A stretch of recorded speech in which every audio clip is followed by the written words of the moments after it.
श्रीकांत पुजारी, ये वो नाम है जिसकी गिरफ्तारी के बाद कर्नाटक में बड़ा राजनीतिक तूफान खड़ा हो गया है। जगह जगह प्रोटेस्ट हो रहे हैं, लोग उनकी रिहाई की मांग कर रहे हैं। और ये तूफान तब आया जब अयोध्या में लंबे समय के इंतजार के बाद राम मंदिर का उद्घाटन होने वाला है। जहां श्रीकांत की गिरफ्तारी के बाद लोग प्रोटेस्ट कर रहे हैं, तो वहीं कांग्रेस के बड़े नेता किसी भी प्रकार की बयानबाजी से बचते नजर आ रहे हैं।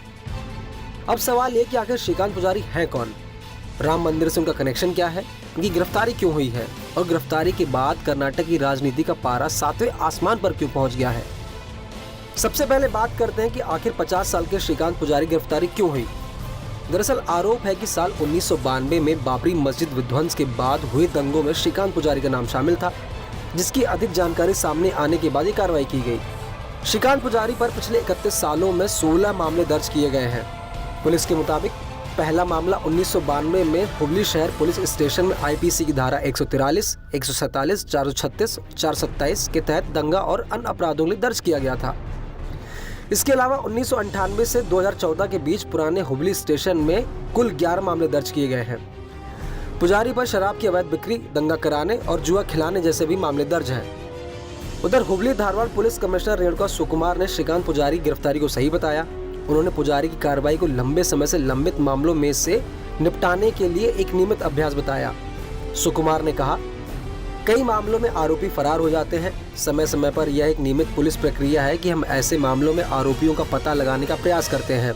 दंगे के ऐसे ही एक मामले में जो 1992 में सामने आया था, हमने एक आरोपी को पकड़ा है। हमारे लिए सिर्फ एक दंगा मामला है। रेणुका सुकुमार ने यह भी बताया कि 1992 के दंगे के मामले में 13 आरोपियों में से 9 को गिरफ्तार किया जा चुका है, जबकि बचे 3 आरोपियों की मौत हो चुकी है। पुजारी फरार हो गए थे, जिसके बाद उन्हें कभी गिरफ्तार ही नहीं किया गया। उन्होंने ना तो कोई जमानत ली और ना ही वो कभी कोर्ट में पेश हुए, लेकिन ज्यादा जानकारी मिलने के बाद पुजारी को गिरफ्तार कर लिया गया है। श्रीकांत पुजारी की गिरफ्तारी को लेकर केंद्रीय मंत्री प्रहलाद जोशी का भी बयान सामने आया। उन्होंने कहा, श्रीकांत पुजारी के खिलाफ दर्ज सभी मामले फर्जी हैं। श्रीकांत पुजारी ने 1992 के बाद शादी कर ली और विरोध प्रदर्शनों से दूर रहे।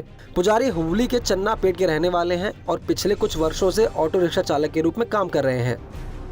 वहीं बीजेपी के प्रदेश अध्यक्ष BY विजेंद्र ने कहा, जब पूरा देश 22 जनवरी को भगवान राम के मंदिर में होने वाले प्राण प्रतिष्ठा कार्यक्रम का जश्न मना रहा है, तब कर्नाटक में मौजूदा कांग्रेस सरकार का रवैया हिंदू विरोधी है।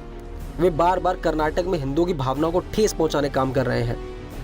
बीजेपी के इन आरोपों पर कर्नाटक के सीएम सिद्धारमैया ने तीखी प्रतिक्रिया दी। उन्होंने कहा, क्या हमें उन लोगों को सजा देने का अधिकार नहीं है जिन्होंने गलत काम किया है? जो लोग प्रदर्शन कर रहे हैं, क्या वे ये कह रहे हैं कि गलत काम करने वालों को सजा नहीं देनी चाहिए?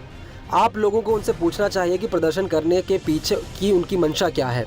वे सिर्फ राजनीति कर रहे हैं। हमने सिर्फ अपराध करने वालों के खिलाफ सख्त कार्रवाई की है।